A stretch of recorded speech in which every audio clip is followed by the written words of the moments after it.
ഇന്ന് big boss ഹൗസിനുള്ളിൽ പല കാര്യങ്ങളും സംഭവിക്കാനായിട്ട് ചാൻസ് ഉണ്ട്. അങ്ങനെയുള്ളൊരു പ്രൊമോയാണ് പുറത്തു വന്നിരിക്കുന്നത്. അതായത് ഇതിനൊരു ടാസ്കിൻ്റെ ഭാഗമായിട്ട് പ്രാങ്ക് പോലെ ചെയ്യുന്നതാണോ എന്നറിയില്ല. ഇന്നലെ പവർ റൂമിലുള്ളവർക്ക് പവർ കിട്ടിയിട്ടുണ്ട്. അതിനെപ്പറ്റി ബിഗ് ബോസ് അവർക്ക് ഇന്നലെ പറഞ്ഞു കൊടുക്കുന്നുണ്ടായിരുന്നു. അതിൻ്റെ ഭാഗമായിട്ട് ജിൻഡോയെ കൊണ്ട് ഇന്നലെ ചായ ഇടിപ്പിച്ചു. കൂടാതെ തന്നെ ജാൻമണി രതീഷ് പ്രശ്നമുണ്ടല്ലോ, അതുകൊണ്ട് ഇന്ന് ജാൻമണിയുടെ അസിസ്റ്റൻ്റായിട്ട് നിൽക്കാനായിട്ട് രതീഷിനോട് പറഞ്ഞിട്ടുണ്ട്.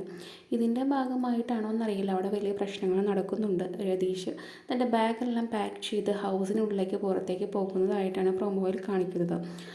കൂടാതെ ഇന്ന് സുരേഷ് ഭയങ്കരമായിട്ട് ചൂടാവുന്നുണ്ട്. നല്ലൊരു വഴക്കാണ് പ്രൊമോയിൽ കാണുന്നത് തന്നെ. സുരേഷ് മേനോൻ വളരെയധികം ദേഷ്യത്തിലാണ് അവിടെ കത്തിക്കയറുന്നതായിട്ടാണ് കാണുന്നത്. ഒരു മീറ്റിങ്ങിനിടയിലാണ് ഇത് സംഭവിക്കുന്നത്. എല്ലാവരും ലിവിങ് ഏരിയയിലെ സോഫയിലിരിക്കുന്നു. അവിടെ വെച്ചിട്ടാണ് ഈ വഴക്കും കാര്യങ്ങളൊക്കെ സംഭവിക്കുന്നത്. അതിനുശേഷം സുരേഷ് തന്നെ ബാഗെല്ലാം എടുത്ത് പുറത്തേക്ക് ഇറങ്ങിപ്പോകുന്നതാണ് പ്രൊമോയുടെ അവസാനമായിട്ട് കാണുന്നത്.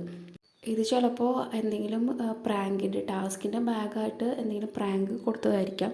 അങ്ങനെ വഴക്കിൻ്റെ അവസാനം ഞാനിവിടെ നിൽക്കുന്നില്ല, ഇവിടെ നിന്ന് ക്വിറ്റ് ചെയ്യാൻ പോവുകയാണെന്ന് പറഞ്ഞിട്ടാണ് രതീഷ് അവിടെ നിന്ന് പോകുന്നത്. എന്തായാലും ഇന്നത്തെ ലൈവിൽ ഇതുണ്ടായിരിക്കും. പുതിയ അപ്ഡേറ്റ്സിനായി ചാനൽ സബ്സ്ക്രൈബ് ചെയ്യാൻ മറക്കല്ലേ.